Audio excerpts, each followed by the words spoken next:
अच्छा, यह सोच के बताओ कि ऐसे कितने लोग हैं जिन्हें आप अपना सच्चा फ्रेंड या दोस्त मानते हो। 1, 2 या फिर 0। तो ऐसे में आपके कम फ्रेंड्स होने के 2 रीजन हो सकते हैं। या तो हो सकता है कि आप दोस्त बनाना तो चाहते हो, लेकिन आपसे दोस्त बनते नहीं क्योंकि आप उतने लाइक एंड नहीं हो, या आपकी सोशल स्किल्स अच्छी नहीं है, या फिर आप एक स्मार्ट पर्सन हो, यानी आप चाहो तो दोस्त बना सकते हो, लेकिन ज्यादा लोगों से मेलजोल करना, दोस्त बनाना आपके अंदर से नेचुरली आता ही नहीं है। अगर ऐसा है तो इसका मतलब हो सकता है कि आप भी एक बहुत ही ज्यादा इंटेलिजेंट और स्मार्ट पर्सन हो, या फिर पॉसिबली एक genius London school of economics के साइकोलॉजिस्ट सतोश कनाजावा ने 15000 लोगों के हैप्पीनेस लेवल्स को उनके आईक्यू के साथ मेजर करा। रिजल्ट में देखा गया कि एवरेज आईक्यू वाले लोग ज्यादा खुश और सेटिस्फाइड फील करते थे जब वो अपने फ्रेंड्स के साथ टाइम बिताते थे। वहीं हाई आईक्यू वाले लोग तब सबसे ज्यादा खुश और सेटिस्फाइड फील करते थे जब वो अकेले रहते थे। ज्यादा लोगों के बीच उन्हें खुशी या सेटिस्फैक्टरली एपीजे अब्दुल कलाम जैसे ब्रिलियंट माइंड्स के ज्यादा दोस्त नहीं थे। इसलिए चैपलिन रॉनी मिलिनसन का कहना था, show me your friend and I will show you your future. आप मुझे अपने दोस्त दिखाओ, मैं आपके दोस्तों को देख के बता दूंगा कि आपका फ्यूचर कैसा होगा। आप जितने भी हाईली इंटेलिजेंट और स्मार्ट लोगों से मिलोगे, आपको यही सेम पैटर्न देखने को मिलेगा, चाहे फिर आज के समय में वो इलन मस्क जैसे स्मार्ट लोग ही क्यों ना हो। पर ऐसा क्यों है?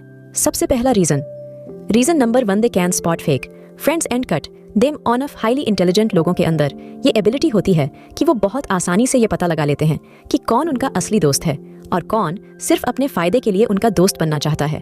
और रियलिटी ये है कि हर इंसान के पूरे लाइफ टाइम में सिर्फ 6 ही लोग होते हैं जिनके साथ असली मीनिंगफुल फ्रेंडशिप बिल्ड करी जाती है। बाकी सब कुछ फेक या टेम्परेरी रिलेशंस होते हैं। स्मार्ट लोगों के हाई सेंस ऑफ इनटू और स्मार्टनेस की वजह से वो पहले ही ऐसे फेक और टेम्पररी लोगों को पहचान के उन्हें अपनी लाइफ से निकाल देते हैं या उनसे ज्यादा मेलजोल नहीं बढ़ाते। वो क्वांटिटी ऑन अ फ्रेंड्स से ज्यादा क्वालिटी ऑन अ फ्रेंड्स पे फोकस करते हैं। इसलिए स्मार्ट लोगों की जिंदगी में कुछ गिने चुने लोग ही होते हैं जिन्हें वो अपना सच्चा दोस्त मानते हैं।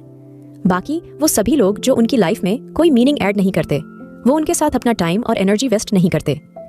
Even reason number 2 lack of mindset Jim Rohn ने एक बार कहा था कि you are the average on of the 5 people you spend the most time with. लोगों की दोस्ती की शुरुआती किसी कॉमन इंटरेस्ट, थॉट्स या एक्सपीरियंस के बेसिस पे होती है। इसलिए स्कूल के अलग दोस्त होते हैं, घर के अलग, गेम खेलने वाले अलग और साथ घूमने वाले अलग। दोस्ती उन लोगों के बीच होती है जिनका लाइक माइंडसेट होता है। हाई आईक्यू वाले लोगों का माइंडसेट अपने आसपास के लोगों से बहुत डिफरेंट होता है। एवरेज लोग जो बात करते हैं, जिन टॉपिक्स में वो बिजी रहते हैं, स्मार्ट लोग उन चीजों के साथ रिलेट नहीं कर पाते। उनका हर एक चीज के बारे में एक डिफरेंट पर्सपेक्टिव और सोचने का नजरिया होता है। उनका इंटरेस्ट भी ऐसी चीजों में होता है जो बाकी लोगों के समझ के बाहर होता है। इंटेलिजेंट लोग हमेशा अपने बराबर या अपने ऊपर हायर इंटेलेक्ट वाले लोगों के साथ टाइम बिताना पसंद करते हैं।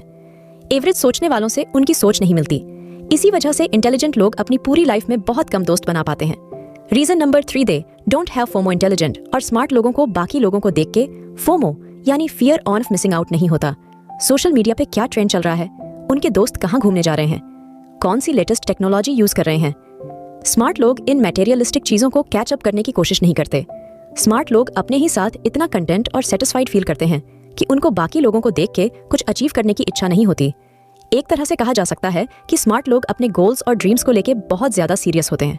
बाकी लोग क्या कर रहे हैं, उन्हें उससे कोई फर्क नहीं पड़ता, चाहे वो कितना ही अच्छा हो। वो बस अपने थॉट्स और आइडियाज की सबसे ज्यादा वैल्यू करते हैं। Reason number 4, naturally observant. अगर आपको किसी भी ग्रुप में सबसे स्मार्ट पर्सन को ढूंढना है तो उसे मत देखो जो सबसे ज्यादा बोल रहा है, उसे नोटिस करो जो चुपचाप खड़ा सबकी बातें सुन रहा है। हाईली इंटेलिजेंट लोग नेचुरली बहुत ऑब्जर्वेंट होते हैं। वो अपने एनवायरनमेंट में लोगों से इंटरेक्ट करने से ज्यादा उन्हें ऑब्जर्व करते हैं। और ये एक यूनिवर्सल ट्रुथ है कि किसी को ये पसंद नहीं होता कि कोई भी उनको ऑब्जर्व करे। इससे लोगों को ऐसा लगता है कि लोग उन्हें जज कर रहे हैं, जबकि ऐसा नहीं होता। स्मार्ट लोगों में नॉलेज पाने की नेचुरल चाह होती है। इसी वजह से वो लोगों से स्मॉल टॉक करने में, अपने आइडियाज कम्युनिकेट करने में काफी स्ट्रगल करते हैं। उनके पास कहने को ऐसी बातें नहीं होती जिनमें बाकी लोगों का इंटरेस्ट हो, इसलिए वो बोलते कम हैं और सुनते ज्यादा हैं। Reason number 5, they don't like drama. Smart लोगों को आप कभी भी मीनिंग्स, डिबेट्स, बहस में या ड्रामा क्रिएट करते हुए नहीं देखोगे, क्योंकि उनकी लाइफ ऑलरेडी इतनी बिजी होती है। उनका माइंड क्रिएटिव और क्रिटिकल थिंकिंग में इतना ज्यादा बिजी होता है कि लोगों के साथ छोटी छोटी बातों पर डिबेट्स या बहस करना अपने साथ कई सारा मेंटल स्ट्रेस लेके आता है, जिससे स्मार्ट लोग बचते हैं। और आपकी लाइफ में लोग जितने कम होंगे उतना ही कम ड्रामा क्रिएट होगा। नेशनल लॉन्गिट्यूड 15,197 सब्जेक्ट्स को स्टडी करा और ये देखा कि जो लोग अपनी लाइफ में ज्यादा खुश और सेटिस्फाइड थे वो कम पॉपुलेशन वाली जगह रहते थे और उनका IQ उन सभी लोगों के मुकाबले ज्यादा था जो ज्यादा पॉपुलर सिटीज या टाउन में रहते थे। रीजन नंबर 6, अलोनस फेमस साइंस हिस्टोरियन जीनियस और दी इंफॉर्मेशन बुक के ऑथर जेम्स ग्लाइकर दुनिया के कई ब्रिलियंट माइंड्स को स्टडी करके उनकी बायोग्राफीज लिखी है। वो बताते हैं उन्होंने आइजक न्यूटन और रिचर्ड फेमैन दोनों को स्टडी करा, उनकी बायोग्राफीज लिखी है। वो दोनों ही अपने अपने टाइम के बहुत बड़े जीनियस रह चुके हैं। दोनों के पास बहुत ब्रिलियंट माइंड थे, पर दोनों एक दूसरे से बहुत अलग थे। आइजक न्यूटन बहुत ज्यादा एंटी सोशल थे, ज्यादा किसी से बात नहीं करते थे, अकेले रहना पसंद करते थे। इनफैक्ट वो तो यह कहते हैं कि आइजक न्यूटन का कभी भी किसी वमन के साथ कोई फिजिकल रिलेशन नहीं था। वहीं दूसरी तरफ रिचर्ड फेमन को लोगों के साथ मिलजुल के रहना बहुत पसंद था। वो फनी थे, वमन से बहुत प्यार करते थे। लेकिन एक ऐसी चीज थी जो उन्होंने इन दोनों ही जीनियस में कॉमन देखी थी, जिसे वो कहते हैं अलोननेस। यहां ध्यान देना, वो लोनली या लोनलीनेस नहीं कह रहे। लोनली इंसान तब फील करता है जब वो लोगों से कनेक्ट तो करना चाहता है, लेकिन किसी न किसी रीजन से कर नहीं पाता। अलोननेस में इंसान खुद को मेंटली लोगों से खुद की मर्जी से अलग कर लेता है। Reason number 7, perceived intimidation by others. Smart लोगों के बीच बाकी के लोग इंटिमिडेटेड फील करते हैं क्योंकि उनका हाई इंटेलेक्ट, कॉन्फिडेंस और ह्यूमर काफी अलग तरह से शाइन करता है। वो कहते हैं ना, नॉलेज इज पावर, और आप स्मार्ट लोगों में इस पावर को फील कर पाते हो जो उनके आसपास के लोगों को अनकंफर्टेबल फील करा देता है। जैसे फॉर एग्जाम्पल क्लास के उस बच्चे से सब इंटिमिडेटेड फील करते हैं जो टीचर के हर एक सवाल का सही जवाब देता है और कई बार ऐसे क्वेश्चंस पूछते हैं जो उसे पढ़ा रहे टीचर को भी सोच में डाल देता है। जो लोग उनके इस कॉम्प्लेक्शन थिंकिंग के साथ कनेक्ट नहीं कर पाते, वो अपने आप उनसे अलग हो जाते हैं। Reason number 8, difficulty in being understood. Intelligent और स्मार्ट लोगों का टैग होना सुनने में बहुत अच्छा लगता है, बट हाई इंटेलेक्ट के साथ कुछ प्रॉब्लम्स भी आती है। ज्यादातर टाइम इंटेलिजेंट लोगों को कोई समझ नहीं पाता। अगर वो किसी शो सोशल सिचुएशन में चले जाएं तो उन्हें समझ नहीं आएगा कि वह क्या बात करें, किस बारे में करें, और मेजॉरिटी ऑन ऑफ टाइम ऐसा होगा कि कोई उनकी बातों को अच्छे से समझ नहीं पाएगा या फिर उनकी बातें मिसलीडिंग लगेगी। एल्बर्ट आइंस्टाइन अपने टाइम के सबसे बड़े जीनियस थे, ये हम आज कह पाते हैं, बट उस टाइम जब आइंस्टाइन लोगों को अपनी थ्योरी ऑन रिलेटिविटी के बारे में बताते थे तो बाकी सभी साइंटिस्ट उनकी बातों को समझ नहीं पाते थे और उन्हें पागल कह के चले जाते थे। पर इन सब से कोई फर्क नहीं पड़ा। वो जानते थे कि वो सही हैं, लेकिन इस बात की उन्हें किसी से वैलिडेशन की जरूरत नहीं है। Reason number 9, no need to prove the worth. Smart लोग कितने इंटेलिजेंट हैं, यह बात उन्हें किसी को प्रूव करने की जरूरत नहीं होती।